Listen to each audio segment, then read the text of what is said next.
ठीक है। देखिए आज का वीडियो क्लास 8 के बच्चों के लिए है और मैथ में वॉल्यूम एंड सरफेस एरिया में एक चैप्टर पढ़ना है सिलेंडर, जिसके बारे में है।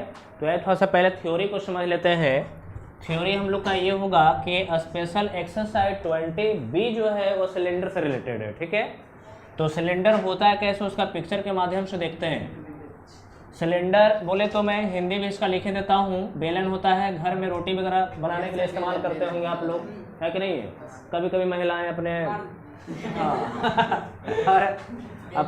कभी कभी महिलाएं ज़्यादा जो खच्चड़ होती है अपने हस्बैंड को मारने का भी काम करती है, उसे ही बेलन कहते हैं। ठीक है, लेकिन यहाँ पर पढ़ाई की भाषा में आइए, सिलेंडर इस तरह से होते हैं। पिक्चर को ध्यान देखेंगे, पिक्चर को ध्यान से। ये इसका बेस जो होता है सर्किल के जैसा होता है और ऊपर का भी बेस जो होता है सर्किल के जैसा ही होता है। ये पिक्चर जो है सिलेंडर का है, ध्यान देंगे यहाँ पे, समझिएगा, इधर उधर ध्यान मत देना। ये जो है रियल में सर्किल के जैसा होता है, ये जो बेस है रियल में कैसा होता है, ऐसा।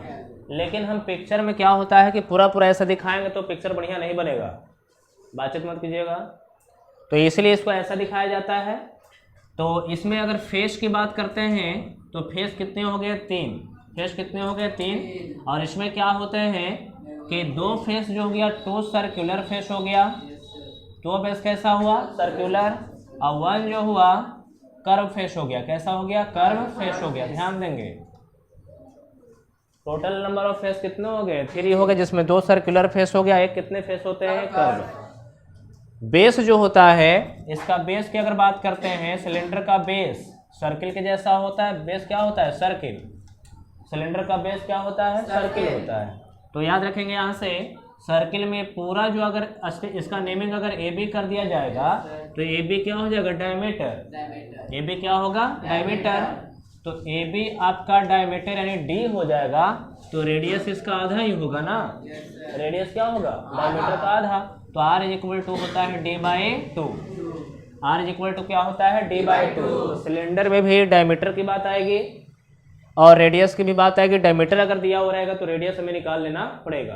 ठीक है, ध्यान रखेंगे। और ये जो होता है यहाँ से यहाँ तक आप देख रहे हैं, इसको हाइट ऑफ द सिलेंडर कहा जाता है। हाइट ऑफ द सिलेंडर, यहाँ से यहाँ इसकी हाइट कितनी हमेशा दिया हुआ रहता है कि हाइट इसकी कितनी होगी। तो हाइट दिया रहेगा। अब 2 ही चीज तो सिलेंडर में चाहिए आपको, एक रेडियस चाहिए, एक क्या चाहिए, हाइट चाहिए। तो रेडियस हाइट दिया हुआ रहता है, तो सारे जो इसमें निकालने के लिए वॉल्यूम कहेगा या फिर कर्व सरफेस एरिया कहेगा या फिर टोटल सरफेस एरिया कहेगा, उसका फॉर्मूला भी लिखेंगे हम लोग। तो समझते हैं पहले इसमें फार्मूले कौन कौन से होते हैं, समझिएगा। पहला फार्मूला होता है इसका वॉल्यूम ऑफ सिलेंडर। तो वॉल्यूम ऑफ सिलेंडर जो होगा, volume of cylinder is equal to होता है πr² होता है। पाई का वैल्यू को हमेशा ध्यान में रखिएगा, नहीं लिखा हुआ रहेगा तो 22/7 लेना है, और नहीं तो अगर लिखा हुआ रहेगा तो 3 दशमलव कितना लेना है, 3.14 वैल्यू को लेना है। कब, जब लिखा हुआ रहेगा तब। लेकिन अभी 8 क्लास में मुझे ऐसा लगता है कि अभी 22/7 का ही अप्लाई किया जाएगा, याद रखेंगे।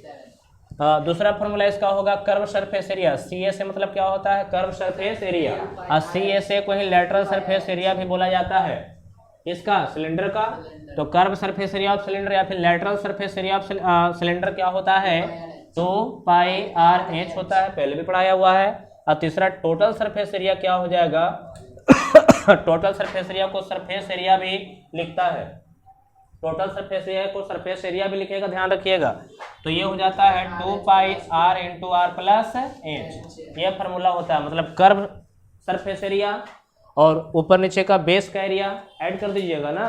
बेस का एरिया क्या होगा, सर्किल है तो πr², ऊपर में भी क्या हो जाएगा, πr², तो 2πr² हो जाएगा। तो इस तरह से 2πr कॉमन होता है तो r+h बचता है। और साथ ही साथ जान लीजिए तीसरा नंबर ये हो गया।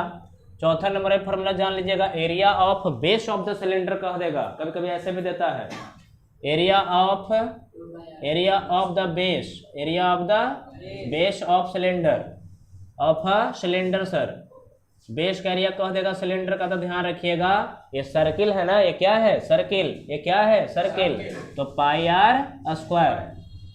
पाई आर स्क्वायर, जो सिलेंडर में इसका फॉर्मूला देता नहीं लेकिन टीचर बता देते हैं। और इसका पेरीमीटर, अगर पेरीमीटर ऑफ बेस पूछ देगा तो perimeter of the base, perimeter of a base, base का पेरीमीटर, तो बताइए जो सर्किल का पेरीमीटर होता है वही इसका सिलेंडर का बेस का पेरीमीटर हो जाएगा। क्या होता है 2 पाई आर, तो यहाँ से 2 पाई आर भी फार्मूला निकल आएंगे। ऐसा मैं इसलिए दोनों फार्मूला को इसमें इन्वॉल्व कर दिया क्योंकि कभी कभी क्या होता है कि find the volume of the cylinder when its perimeter of the base is given, है कि नहीं है। कभी कभी क्या होता है कि उसके पेरीमीटर का पेरीमीटर दिया हुआ रहेगा बेस का, मतलब रेडियस नहीं रहेगा, तो रेडियस आपको यहाँ से निकालना पड़ेगा। कैलकुलेशन करिएगा तो रेडियस यहाँ से क्या होता है निकलता है, और तब जाकर के वॉल्यूम का है या फिर अगर हाइट दिया हुआ रहेगा तो वॉल्यूम निकल जाएगा। रेडियस यहाँ से आप फाइंड कर लीजिएगा। तो ये इतने सारे रिलेटेड पॉइंट आपका सिलेंडर से रिलेटेड है, तो ये इतना याद होना चाहिए, ठीक है।